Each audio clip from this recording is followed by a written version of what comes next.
The ocean doesn't forgive a lack of detail.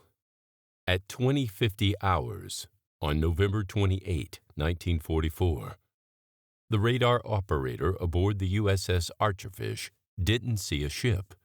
He saw a geographic anomaly. A massive pulsating blip 14 miles to the northeast. It was a moving island, guarded by 3 shadows. To Captain Joseph Enright, it looked like an oil tanker.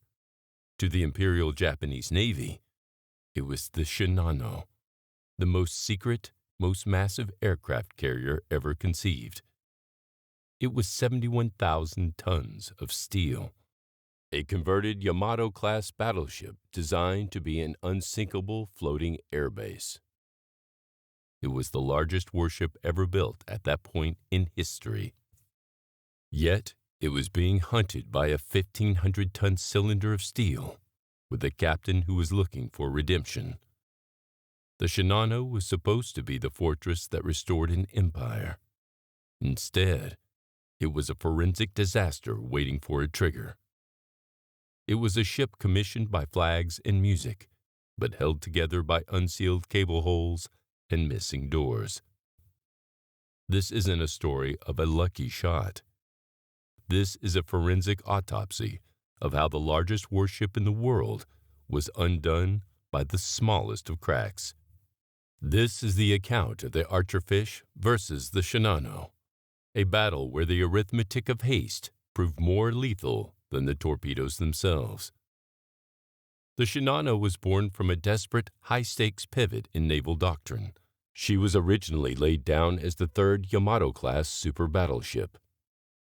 Hull number 110. She was built to be the ultimate expression of kinetic power. The Yamato design was a monster of industrial output. A single triple-mounted 18-inch gun turret weighed 2,774 tons, literally heavier than a standard fleet destroyer. But after the catastrophic loss of 4 carriers at Midway in June 1942, the Imperial Japanese Navy realized their strategic math was obsolete. The age of the battleship was over. The age of the airbase had begun. The order was issued: convert the 45% complete hull of the Shinano into the world's largest aircraft carrier. This was the first forensic error. A carrier is not a battleship with a flat roof. It is a delicate ecosystem of weight management and fire suppression. To speed up the conversion, the Japanese High Command made a series of lethal compromises. In the original battleship design, the main armor belt was a staggering 16 inches, 400 millimeters, of Vickers-hardened steel, inclined at 20 degrees. It was designed to shrug off 18-inch shells. For the carrier conversion, the bureaucrats slashed this protection to a mere 6.3 to 8 inches, 160 millimeters to 200 millimeters, along most of the hull. They kept the full 16-inch thickness only over the magazines. This created a step in the defensive geometry, a forensic vulnerability that the Archerfish would eventually exploit. This was not just a reduction in thickness. It was a forensic fracture in the ship's primary citadel. By leaving the full 16-inch armor only over the magazines, the designers created a pressure shelf where the thinner hull met the heavy plating, the exact seam the Archerfish would inadvertently target.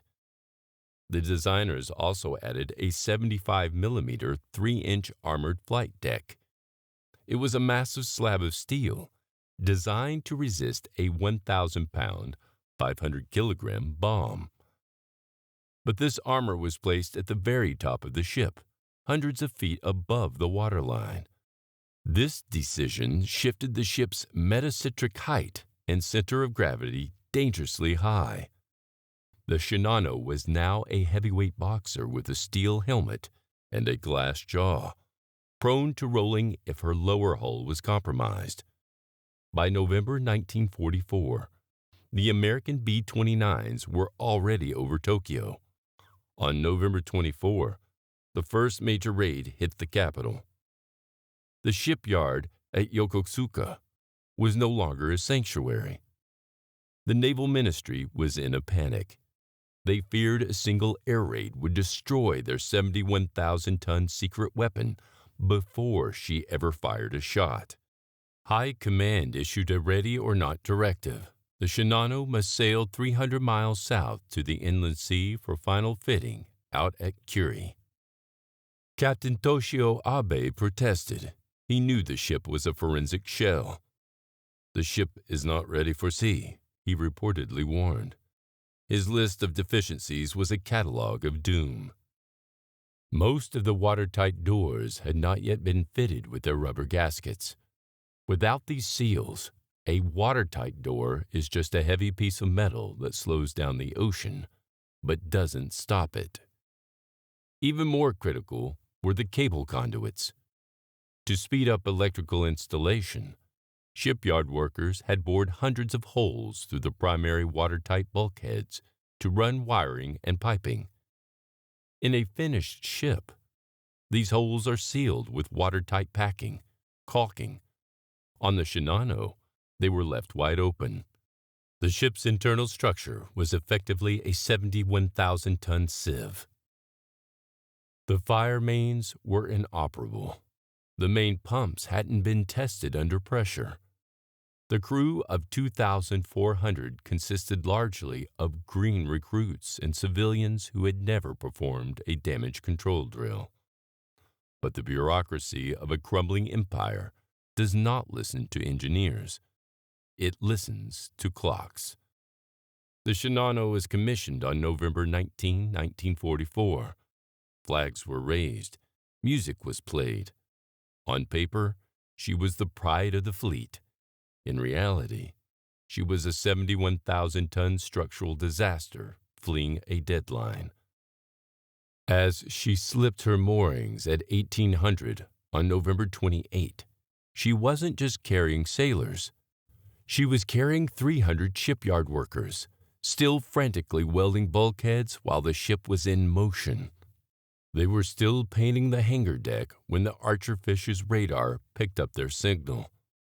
The Shinano was not going to war. It was a desperate flight toward a sanctuary it would never reach. The Shinano was a masterclass in bureaucratic delusion. To the eyes of a casual observer, she was a titan. To a naval engineer, she was a 71,000-ton casualty in waiting. The decision to sail on November 28th was a gamble against the laws of probability. The ship's internal security relied on 1,147 watertight compartments. In theory, this grid should have made her impervious to any single submarine attack. In practice, the grid was a myth. Forensic analysis of the construction logs shows that hundreds of these compartments were physically incapable of holding back water. The rubber gaskets for the watertight doors, the essential seal that turns a hatch into a barrier, had not been installed. Worse, the longitudinal bulkheads were compromised. When the Shinano moved from the battleship blueprint to the carrier layout, the structural integrity of the lower hull was drilled out to accommodate the new ventilation and electrical requirements of a flight deck. Engineers had bored cable conduits through the primary armor bulkheads. These apertures were left unsealed. They were effectively highways for seawater. If one compartment flooded, the open conduits ensured the water would migrate to the next with zero resistance. These weren't just holes. They were 12-inch apertures bored through the main traverse bulkheads for electrical mains that had no packing glands installed. Without these seals, the ship's 1,147 compartments were a theoretical grid only physically. They were as connected as a string of open rooms. The ship's defensive systems were equally paralyzed. The main fire main system, the lifeblood of damage control, was inoperative. The pumps were either unbolted from the decks or lacked the electrical wiring to function. The ship lacked a functional bilge system. There was no mechanical way to move thousands of tons of seawater back into the ocean. Even the human element was a liability. Captain Abe was commanding a crew of 2,400 men. On paper, a formidable force. Forensically, the crew was a disaster. Over 70% of the sailors were fresh recruits. They had never performed a damage control drill on this specific hull. They didn't know the layout of the 1,147 compartments. They didn't know where the manual valves were located. Mixed in with sailors were 300 shipyard workers and contractors. These civilians were still working on the electrical mains as the ship hit the open sea. They were not soldiers. They were laborers caught in a transition. They added to the mass of the ship, but subtracted from its discipline. The Shinano was also carrying a lethal, volatile cargo. Inside her cavernous hangar deck were 50 Oka kamikaze rocket planes and 6 suicide motorboats. These were essentially 50 unexploded bombs sitting in a ship with a broken fire main system. Captain Abe requested a daylight passage to allow his green crew time to learn the ship's basics in the sun. The Naval General Staff refused. They feared the B-29s. They forced the largest ship in history into a nighttime sprint through the submarine-infested waters with a crew that couldn't find the light switches. The ship's power plant was also crippled. 4 of the 12 massive boilers were offline. The Shinano was limited to 20 knots. This was the speed of vulnerability. It was just slow enough for a determined submarine to maintain a tracking solution. The Shinano wasn't just unfinished. She was structurally open. She was a 71,000-ton fortress without any locks on the doors. As she cleared the Izu Islands, the Archerfish wasn't just hunting a ship. It was hunting a 71,000-ton technicality. At 20:48 hours, the USS Archerfish was patrolling the surface near Inambajima. Captain Joseph Enright was not looking for a supercarrier. He was looking for redemption.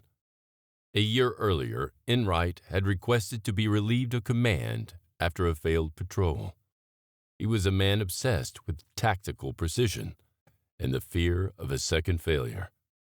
The radar blip that appeared at 12 miles was an industrial impossibility. Initially, the Archerfish's radar operator identified the target as a large tanker, but the math didn't add up. The target was moving at 20 knots, zigzagging with a precision that only a warship would maintain. Enright climbed to the bridge and peered through his binoculars.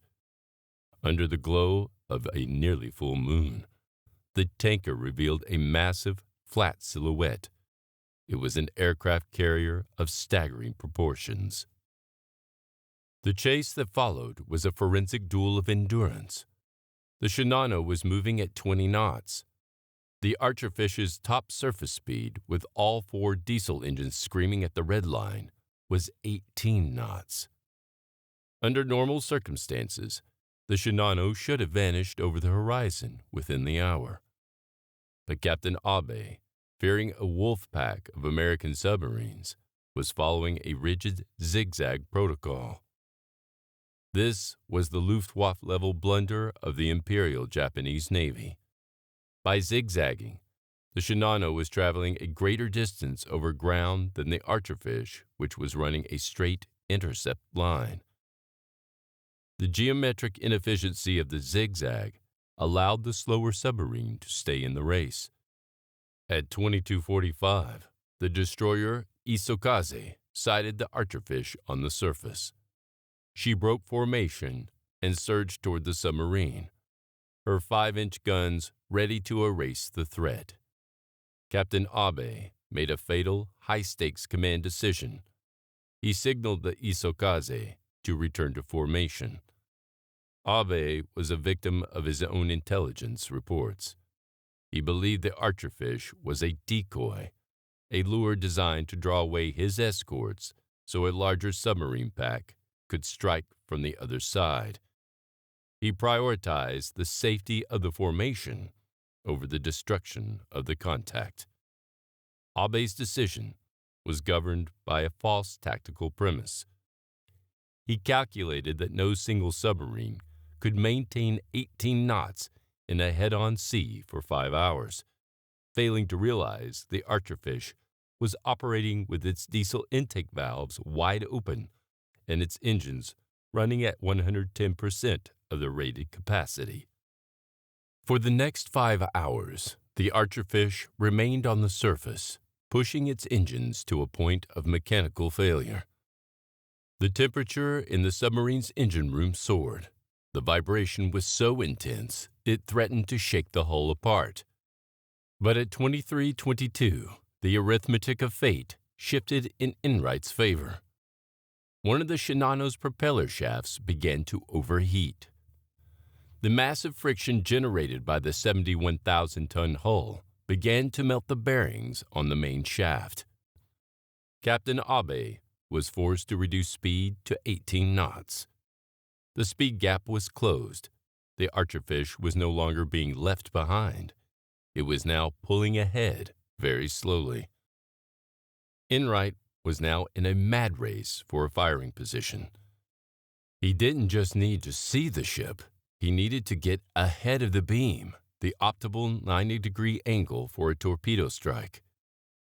Every minute, the Archerfish gained mere yards of tactical advantage. At 02:56, Captain Abe made his final mistake. Believing he had outrun the decoy to the north, he ordered a sharp turn to the southwest to resume his original 210-degree course. He turned the Shinano directly into the path of the Archerfish. The supercarrier was no longer a target to be chased. She was a geographic certainty, steaming straight into Enright's crosshairs. Enright gave the order, "Dive, flood all tubes." The hunter had finally outrun the giant shadow. At 03:05 hours, the Archerfish was submerged at 60 feet. The world was reduced to the green-tinted circle of a periscope lens. Captain Enright was not just looking for a hit. He was looking for a structural kill. He faced a tactical dilemma. The Shinano was an armored giant. Its battleship-grade hull was designed to absorb the kinetic energy of deep-running torpedoes. Standard doctrine suggested a deep setting, 20 to 30 feet, to strike the ship beneath its armor belt and rupture the keel. Enright made a radical forensic pivot. He ordered the torpedo depth set to 10 feet. This was the shallow gamble. His logic was rooted in metacentric physics. He remembered a briefing from Rear Admiral Freeland Dahlman. If you want to sink a carrier, hit it high. A carrier's greatest weight, the armored flight deck, is at the top. By punching holes just beneath the waterline, you introduce thousands of tons of seawater into the upper hull. This top-heavy flooding creates a moment of inertia that rolls the ship. Furthermore, Enright knew the Japanese had lowered the Shinano's armor belt. By hitting at 10 feet, he was aiming for the soft tissue above the primary protection. Enright's 10-foot depth setting was a calculated exploitation of the Shinano's glass jaw. By hitting high, he bypassed the heavy anti-torpedo bulges designed to absorb deep explosions and sent the kinetic energy directly into the unarmored spaces above the belt, ensuring the water would flood the upper decks first. At 03:15, the Archerfish was inside the destroyer screen. The escort Hamikaze passed directly over the submarine. The roar of its propellers was so loud, the Archerfish's hull vibrated. The Japanese sonar, damaged in previous battles, missed the sub by less than 100 yards. Enright raised the periscope one last time. The Shinano was a wall of steel, blotting out the stars. The range was 1,800 yards. The angle was a perfect 90-degree lead. Fire 1. At 8-second intervals, Enright launched a spread of 6 Mark 14 torpedoes. The Mark 14 was a temperamental weapon. It had a history of running deeper than its settings. Enright's 10-foot setting was a hedge against the mechanical flaw. Even if they ran 5 feet deep, they would still hit the sweet spot of the unsealed hull. At 0317, the ocean erupted. The first torpedo struck the starboard aft section. A pillar of whitewater and fire climbed 100 feet into the air. Then the second, third, and fourth impacts followed in a rhythmic, forensic demolition. The hits were perfectly spaced along the starboard side. The first torpedo tore into an empty fuel tank and the refrigeration plant. The second obliterated the starboard engine room. The third ripped into the fire room number 3, killing every man inside instantly. The fourth punched through the air compressor room, disabling the primary damage control station. Enright didn't stay to watch the fireworks. He ordered, "Take her down, 400 feet, rig for depth charges." He had delivered the hits. Now the laws of buoyancy and the failures of Japanese construction would take over. The Shinano was hit by 4 600-pound warheads. In a finished ship, this would have been a survivable wound. But on a ship with unsealed conduits and missing doors, the 4 hits weren't just holes. They were intake valves for the Pacific Ocean. The supercarrier began to list to starboard almost immediately. The shallow lethality had worked. The water was entering high, and the giant was already beginning to tilt. On the bridge of the Shinano, Captain Abe remained calm. His experience with the Yamato-class hull gave him a false sense of security. He believed his ship would absorb 10 torpedoes, not just 4. He didn't realize he was standing on a 71,000-ton structural lie. The forensic reality of the damage was catastrophic. Because the torpedo struck high at the 10-foot mark, the water was not just filling the bilges. It was flooding the vital organs of the ship. The first torpedo had breached the empty fuel tanks. In a completed ship, these would have been dead space. On the Shinano, they acted as a primary reservoir, funneling water directly toward the interior. The second and third hits were killing blows. They struck the starboard engine room and fire room number 3. Seawater surged into the boiler spaces at a rate of hundreds of tons per minute. As the cold Pacific water hit the superheated boilers, they didn't just stop. They threatened to explode. The steam lines ruptured, filling the lower decks with scalding white clouds that blinded the damage control teams. This is where the unsealed conduits became the primary weapon of destruction. As the engine room filled, the water reached the holes bored for the electrical cables and piping. Because these were not caulked, the water didn't stop at the armored bulkheads. It moved with the speed of a pressure hose into the adjacent compartments. It was a cascading failure. The ship's watertight integrity was a sieve. Captain Abe made a critical operational error. To outrun any further submarine attacks and reach the safety of Shano Point, he ordered the engines to full speed. Abe's attempt to reach Shionomasaki at 18 knots turned his own engines into a weapon against him.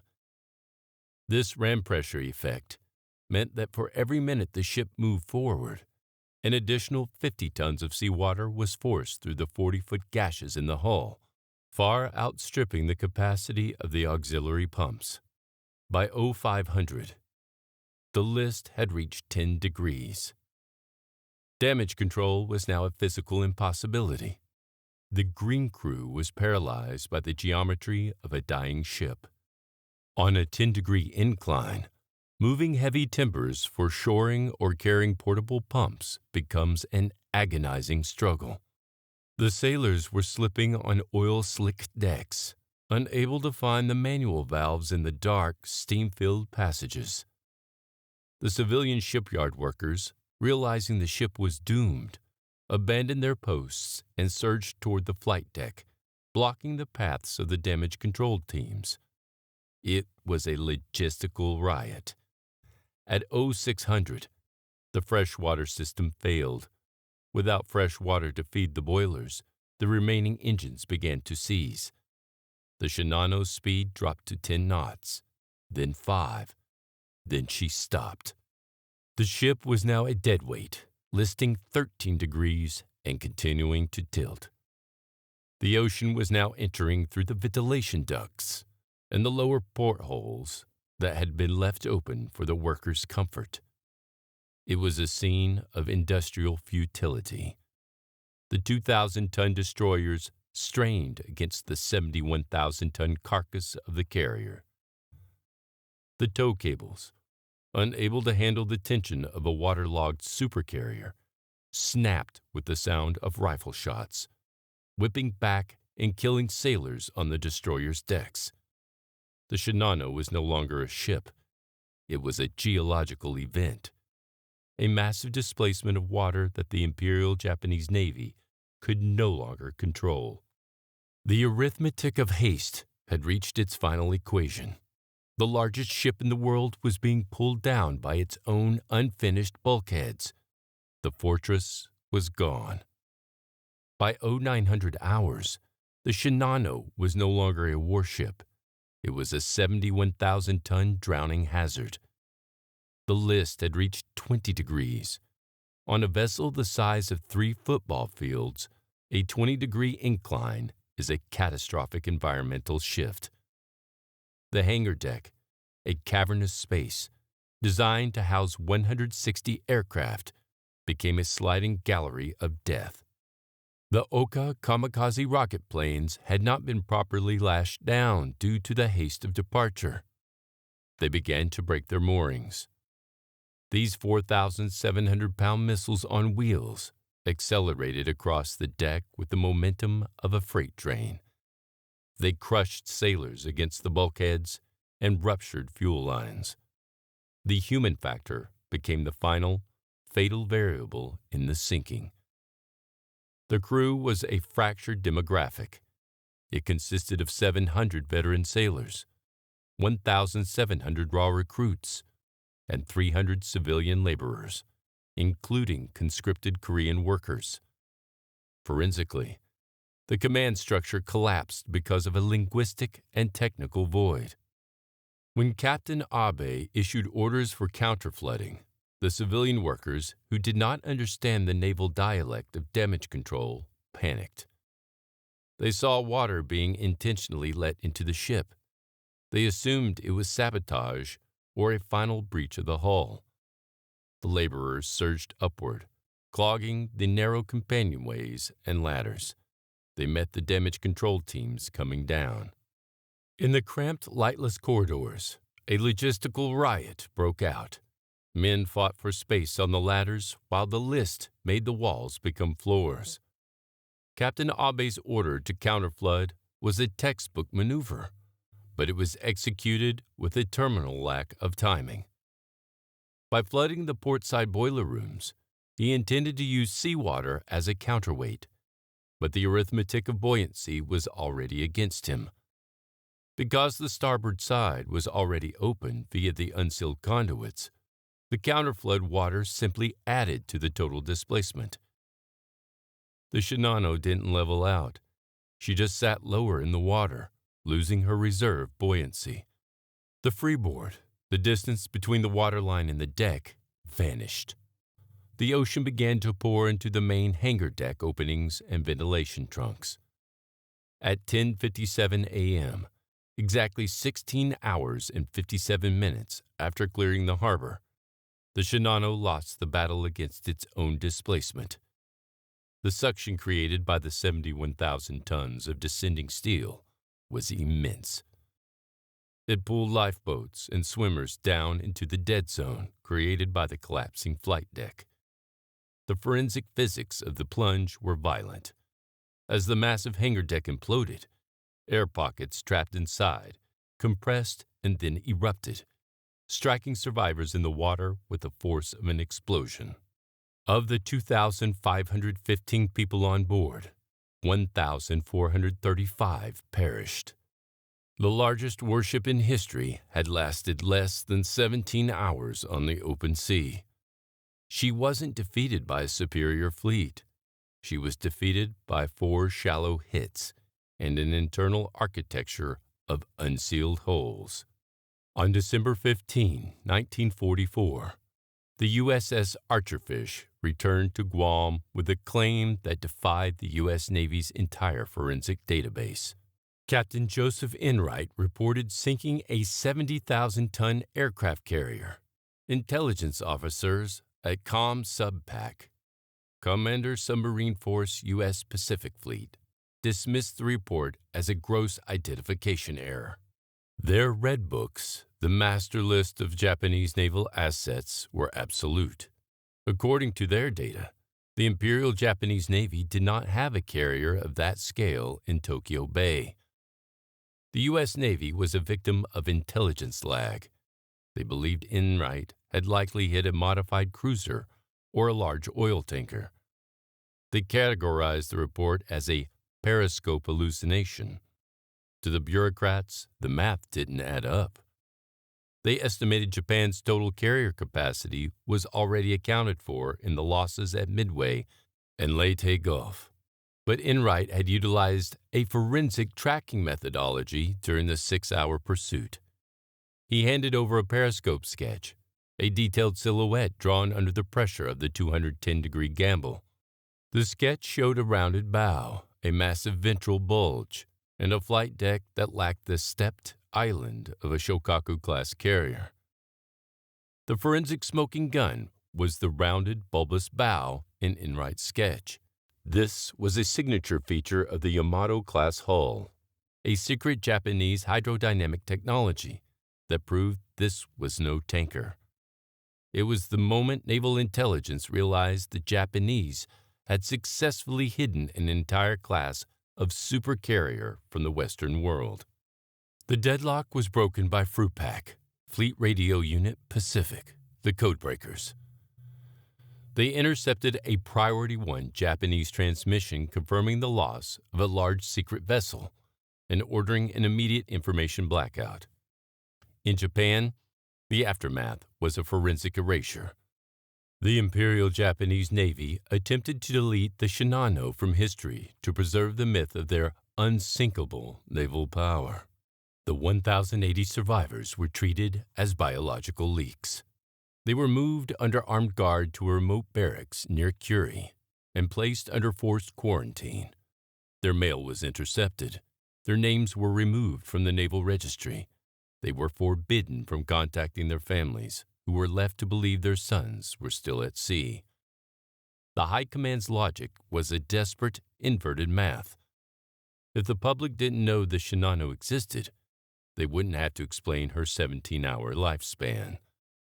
The quarantine was so successful that many families were not told of the deaths until after the 1945 surrender. The Archerfish was eventually credited with 71,896 tons. It remains the highest value per patrol in the history of submarine warfare.